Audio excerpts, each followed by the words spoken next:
కొద్ది క్షణాల క్రితం మరి టాస్ జరిగింది. అక్కడ పునేరి పల్టన్ గెలిచారు. బెంగాల్ని ముందు రైడ్ చేయాల్సిందిగా కోరడం జరిగింది.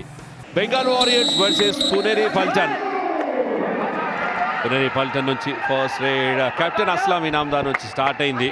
అన్డౌట్లీ 489 raid points, average 6.7, super tens 12 ఉంటుంది. బట్ టీమ్ని సిచ్యువేషన్ అద్భుతంగా రీడ్ చేస్తాడు. ఫస్ట్ రైడ్లోనే టచ్ పాయింట్ ద్వారా స్కోర్ చేశారు. 6 మెంబర్స్ ఉన్నారు. బోనస్కి ఛాన్స్ ఉంటుంది. ఇంకా ఇక్కడ నుంచి 6 or 7 డిఫెండర్స్ ఉన్నప్పుడు బోనస్ లైన్ యాక్టివ్ ఉంటుంది. White line, baulk line, black line, bonus line. 2 లెగ్తో అక్కడ బోనస్ అటెంప్ట్ చేసినట్టుగా చేశాడు. ఊరిచ్చా డిఫెండర్ యాంకిల్ హోల్డ్కి వెళ్ళినటువంటి డిఫెండర్ నుంచి ఎస్కేప్ అయ్యాడు Aslam Inamdar. Point Puneri Paltan. Super raid, bonus +2, 3-point raid captain Aslam Inamdar. ఇక్కడ మాత్రం ఫస్ట్ హాఫ్లోనే 2 సార్లు ట్యాకిల్ కాబడ్డాడు, దట్టు రైట్ కార్నర్ నుంచి. దేవాంగ్ ఈసారి బోనస్ చేసే ప్రయత్నం, డాష్ కాస్త పూర్తిగా జరగలేదు. మల్టిపుల్ పాయింట్స్ వస్తవి. అస్లాం ఇనామ్దార్ సెల్ఫ్ అవుట్ అయినట్టు కనబడతా ఉంది.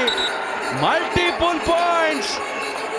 మన defender out, okay, but raider also out. Super tackle లో మాకు 2 పాయింట్స్ వస్తాయి కదా అని అడుగుతున్నాడు. 2+2 4 points Bengal warriors. Phase wise గా చూస్తే మొదటి 10 నిమిషాల్లో లీడ్ చేశారు పునేరి పల్టన్. బట్ ఆ తర్వాత సెకండ్ 10 మినిట్స్లో బెంగాల్ వారియర్స్ కంబ్యాక్ చేశారు.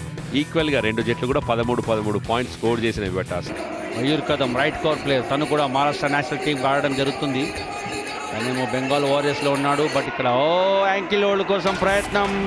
మన్ప్రీత్ పెద్ద రెస్పాన్సిబిలిటీ ఉంది తన మీద. దేవాంగ్ లేడు బెంచ్ మ్యాట్ మీద, మన్ప్రీత్ లేడు. ఇటువంటి టైంలో very close. Leg almost air లో ఉండింది. క్లియర్ చేస్తాడేమో మిడ్ లైన్ అనుకున్నాం, కానీ ట్యాకిల్ అవ్వబడ్డాడు. అండ్ ఫైనలీ ట్యాకిల్ అవ్వబడ్డాడు. ఇది శ్రీరామ్ ఫైనాన్స్ సక్సెస్ఫుల్ ట్యాకిల్. ఇక్కడ గౌరవ్ కత్రిని చెక్ చేసుకుని ఆడాలి, ఎందుకంటే రన్నింగ్ చైన్ అద్భుతంగా చేశాడు. yes, that is the smart move. 1 point Puneri Paltan. Left corner defender నుంచి చూస్తూ ఉండిపోయాడు. ఫర్ వన్ లాస్ట్ టైం చక్కగా బాక్ లైన్ క్రాస్ చేసి వెళ్ళిపోతాడేమో అని అనుకున్నాం, కానీ దేవాంగ్ అన్నెసెసరీ అటెంప్ట్. గేమ్ ముగిసే లోపు కూడా పాయింట్లు ఇచ్చి పంపిస్తూ ఉన్నారు. మరి ఇవాళ మీసం మెలేసింది మాత్రం పునేరి పల్టనే. అందుకనే అంటాం, ఈ మ్యాచ్ మీద ఎవరు కూడా సూపర్ స్టార్స్ కారు. మ్యాచ్ రోజున ఎవరు పర్ఫార్మ్ చేస్తే వాళ్ళే సూపర్ స్టార్స్.